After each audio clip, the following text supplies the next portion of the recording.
Hi hello friends, the art of cooking ಚಾನಲ್ಗೆ ಸ್ವಾಗತ. ಇಂದು ನಾವು ಪೋಷಕಾಂಶಗಳ ಆಗರವಾಗಿರುವಂತಹ ಮೆಂತ್ಯ ಸೊಪ್ಪನ್ನು ಉಪಯೋಗಿಸ್ಕೊಂಡು ಒಂದು ಟೇಸ್ಟಿಯಾಗಿರುವ ಸಿಂಪಲ್ಲಾಗಿ ಮಾಡ್ಕೊಳ್ಬೋದಾದಂತಹ ಒಂದು ಬಾತನ್ನು ನೋಡೋಣ. ಇದಕ್ಕೆ ಯಾವುದೇ ಮಸಾಲೆ ಪದಾರ್ಥಗಳಿಲ್ಲ, ಕೇವಲ ಕೊತ್ತಂಬರಿ ಬೀಜ ಅಥವಾ ಧನಿಯವನ್ನು ಮಾತ್ರ ಉಪಯೋಗಿಸ್ಕೊಂಡು ಟೇಸ್ಟಿಯಾಗಿ ಮಾಡ್ಕೋಬೋದು. ಈಗ ಮಾಡುವ ವಿಧಾನವನ್ನು ನೋಡೋಣ. ಸಮ ಪ್ರಮಾಣದಲ್ಲಿ ಕಡಲೆಬೇಳೆ, ಉದ್ದಿನಬೇಳೆ ಮತ್ತು ಕೊತ್ತಂಬರಿ ಬೀಜವನ್ನು ಆದಷ್ಟು ಲೋ ಫ್ಲೇಮ್ನಲ್ಲೇ ಕಪ್ಪಾಗದೇ ಇರೋ ಥರ ಹುರಿದು ಪೌಡ್ರ್ ಮಾಡಿ ಇಟ್ಕೊಳ್ಳಿ. ಇದಕ್ಕೆ ಬೆಳ್ಳುಳ್ಳಿ, ಶುಂಠಿನಾಗಲಿ ಅಥವಾ ಬೇರೆ ಮಸಾಲ ಪದಾರ್ಥಗಳನ್ನಾಗಲಿ ಉಪಯೋಗಿಸದೆ ಕೇವಲ ಇದೇ ಮೂರನ್ನು ಹಾಕ್ಕೊಂಡು ಪೌಡ್ರ್ ಮಾಡ್ಕೊಳ್ಳೋದ್ರಿಂದ ಈ ಬಾತಿನ ಟೇಸ್ಟು ತುಂಬಾ ಚೆನ್ನಾಗಿರುತ್ತೆ. ಈ ರೆಸಿಪಿಯನ್ನು ನೀವು ಬ್ರೇಕ್ಫಾಸ್ಟ್ಗೆ, ಲಂಚ್ ಬಾಕ್ಸಿಗೆ ಸಹ ಮಾಡ್ಕೋಬೋದು. ಮೆಂತ್ಯ ಸೊಪ್ಪಲ್ಲಿ ಹೆಚ್ಚು ಆರೋಗ್ಯಕರ ಗುಣಗಳಿವೆ. ಇದನ್ನು ಆದಷ್ಟು ವಾರದಲ್ಲಿ ಒಮ್ಮೆನಾರು ಉಪಯೋಗಿಸೋದ್ರಿಂದ ತುಂಬಾ ಒಳ್ಳೆಯದು. ಅವೆಲ್ಲವನ್ನು ಹುರಿದು ಆರಿದ ನಂತರ ಪೌಡ್ರ್ ಮಾಡಿ ಎತ್ತಿಟ್ಕೊಳ್ಳಿ. ಆದಷ್ಟು ಈ ಥರ ಬಾತ್ಗಳಿಗೆ ಫ್ರೆಶ್ಶಾಗೆ ಪುಡಿ ಮಾಡಿ ಉಪಯೋಗಿಸೋದು ತುಂಬಾ ಒಳ್ಳೆಯದು. ಟೇಸ್ಟ್ ಸಹ ಚೆನ್ನಾಗಿರುತ್ತೆ. ನಂತರ ಬಾಣಲಿಗೆ 1-2 ಸ್ಪೂನ್ ಎಣ್ಣೆ ಹಾಕಿ ಸಾಸಿವೆ, ಜೀರಿಗೆ, ಅರಶಿನ ಹಾಕಿ ಒಗ್ಗರಣೆ ಮಾಡ್ಕೊಳ್ಳಿ. ನಾನಿಲ್ಲಿ ಗೋಡಂಬಿನ ಉಪಯೋಗಿಸಿದ್ದೀನಿ. ಗೋಡಂಬಿ ಬದಲಾಗಿ ಶೇಂಗಾ ಅಥವಾ ಕಡಲೆಬೇಳೆ, ಉದ್ದಿನಬೇಳೆ ಸಹ ಹಾಕ್ಕೊಂಡು ಒಗ್ಗರಣೆ ಮಾಡ್ಕೋಬೋದು.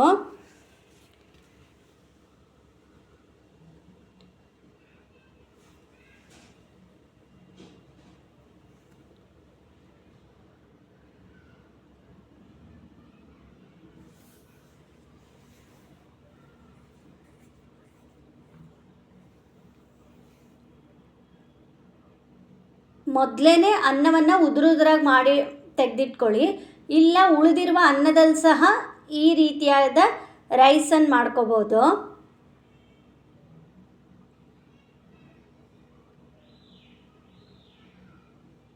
ಗೋಡಂಬಿ ಹುರಿದ ನಂತರ ಇದೇ ಒಗ್ಗರಣೆಗೆ ಈರುಳ್ಳಿ ಮತ್ತು ಟೊಮೆಟೊವನ್ನು ಹಾಕಿ ಚೆನ್ನಾಗಿ ಫ್ರೈ ಮಾಡ್ಕೊಳ್ಳಿ.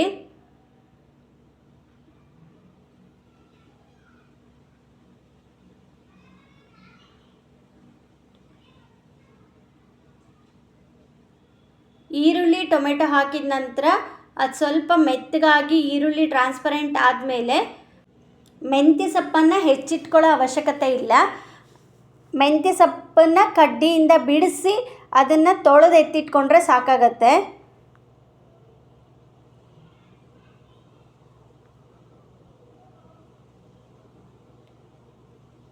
ನಂತರ ಒಗ್ಗರಣೆಗೆ ಮೆಂತ್ಯ ಸೊಪ್ಪನ್ನು ಹಾಕಿ ಒಂದೇ 1 ನಿಮಿಷದಲ್ಲಿ ಮೆಂತ್ಯ ಸೊಪ್ಪು ಬೆಂದ್ಕೊಳ್ಳುತ್ತೆ.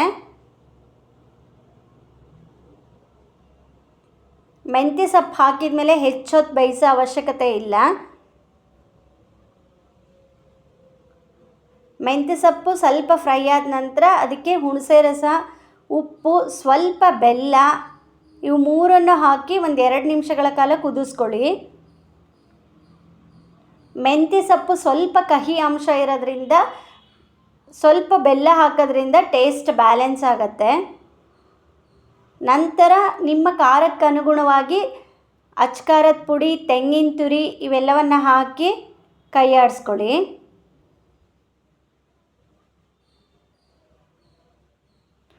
ಕೊನೆಯಲ್ಲಿ ನಾವು ಮೊದಲೇ ಮಾಡಿಟ್ಕೊಂಡಿರುವಂಥ ಪೌಡ್ರನ್ನು ಹಾಕಿ ಚೆನ್ನಾಗಿ ಕೈ ಆಡಿಸಿದ್ರೆ ಬಾತ್ ಕಲ್ಸಕ್ಕೆ ಬೇಕಾದಂಥ ಮಸಾಲೆ ರೆಡಿ ಆಗುತ್ತೆ.